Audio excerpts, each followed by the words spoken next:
You know, there's so many amazing people, places, and spaces to see. And on this show, we are tapping into the vibe and the electric culture of this city.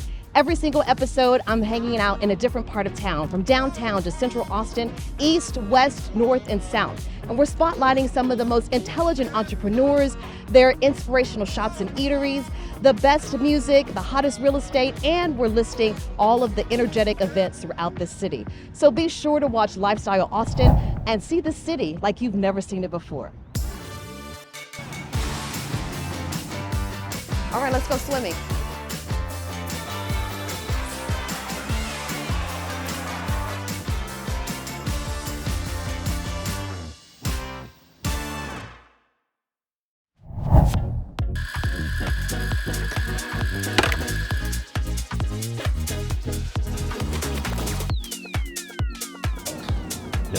Oh, that's a good cup of coffee. We are at Dear Diary Coffee, and I am so excited for you to meet Amalia Litsa. She goes by Litsa. This is such a great space on Chicon Street, and it is full of women-owned products, and the coffee is amazing. She has food products as well. So thank you so much for having us here on Lifestyle Austin. I'm so excited about this. When I first met you, this was right before the pandemic and right before you opened. So tell me a little bit about how the idea came about, and tell me about just how tough it was to start and what was your motivation to keep going. Sure, yeah. So I had acquired this space in 2019 and the build out took several months. So we thought we were going to have our grand opening during South by Southwest. And I don't know if you remember, but in 2020, the city was like, we're still doing it. We're still, and then nope. Like the whole city, yes, it like all shut down. And so we ended up we couldn't really even have a grand opening because with the pandemic at the time, it was it wasn't cool to invite people to all be in a space together. Right. But we didn't have a choice about opening because we had all these business loans to pay. So we just kind of opened our doors and were takeout only and didn't use the dining room for the first year and just tried to just see what happened. Yeah, there was no choice about it. Well, what was your motivation to even open in the first place? And then tell me about the name, how that came about too, because I love the name, I love the concepts, I love what it is. Opening a shop like this was a lifelong dream for me that I actually worked toward for a good decade, just saving and living below my means and things like that. And I acquired this space, and then I bought this space by selling my house in South Austin. What inspired me to open a coffee shop to begin with was in 2002 when I first moved to Austin. I made all my friends by sitting around at coffee shops and drawing. And at the time I belonged to a club called Austin Sketch Group, and we would meet at the Hideout on Congress every Sunday and sit around and draw. And those were such amazing years for me. It's how I made all my friends. It's how I found acceptance. I still am in touch with a lot of those people to this day. And so it was such a formative part of my life that I wanted to keep it going. And so then that got me thinking, what if there was a coffee shop that was made for artists, made for people that meet up and draw and things like that.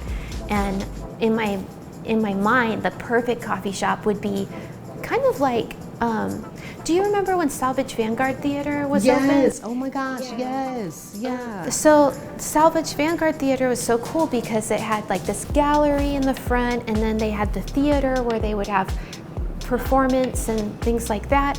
And the dream coffee shop for me would be the shop and then an annex where there could be like life drawing and performances and whatnot.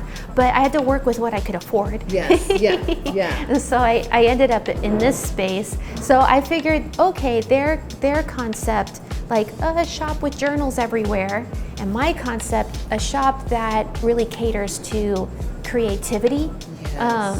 Those are compatible. So I was like, sure, let's do Dear Diary. Sounds good to me. And the rest is history. Talk a little bit about just how intentional everything in here is. So the degree of femininity is not entirely intentional. So the shop attracts a lot of women and non-binary people, just kind of accidentally, I think. I think it's just the nature of the space. It's so creative and peaceful, and there's no hard edges here. One thing about owning a small business, and one of the most gratifying things about it, is you're controlling the flow of money. And so if you're like me and you think a lot about your dollar vote, the ability to support other small businesses, to be an employer to really wonderful people, to create revenue opportunities for local people is like, that's so cool. It's the impact is small, but it's really meaningful. And so we intentionally purchase our baked goods from Celeste Best and Cake Thieves and Bistro Vanish and Zucchini Kill and Sugar Bush, like all local bakers. And then we purchase our coffee beans from Sightseer because their beans are roasted by a women-owned roastery, and then they purchase their beans from women-led farms and co-ops. So it's like, okay, well, we're gonna be supporting somebody. So may as well be thoughtful about who we support. So that's what we're doing. If you like having vibrancy in your neighborhood and you want it to have like a local culture and flavor, then pipe your money into those businesses. And come to Dear Diary and have your coffee and shop too. Here's your first look at events and things to do, brought to you by our friends at Giant Noise PR. It's ACL Weekend 1 on the lineup this weekend. Hosier, Doechii, T-Pain, and so many more. Tickets may still be available. Just check out lifestyleaustintx.com. Boo in the Zoo kicks off this weekend through the month of October on Fridays and Saturdays only. Bring the kids in their costumes and experience the Austin Zoo in the dark. There'll be train rides, haunted houses, and so much more fun. Grab tickets at lifestyleaustintx.com.